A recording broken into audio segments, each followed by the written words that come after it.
Chelsea Silverman, and here's how to wash bok choy. We want to wash it well because it grows so low to the ground and the soil and the dirt can get all up in there from the bottom all the way to the top of the leaf. So what you'll do is you're going to do 2 rinses. First, you'll wash the bok choy as a whole, and you'll get the top of the leaves washed off, and then you'll cut the ends and you'll get the bottom since there's a lot of dirt residue there also.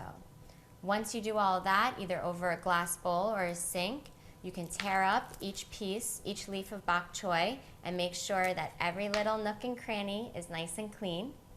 And then you can get ready to enjoy the bok choy as a dip with avocado, guacamole, hummus, or you can even chop up your bok choy and make a nice salad and mix it with kale and spinach and a delicious dressing. So enjoy your clean bok choy and have a great day.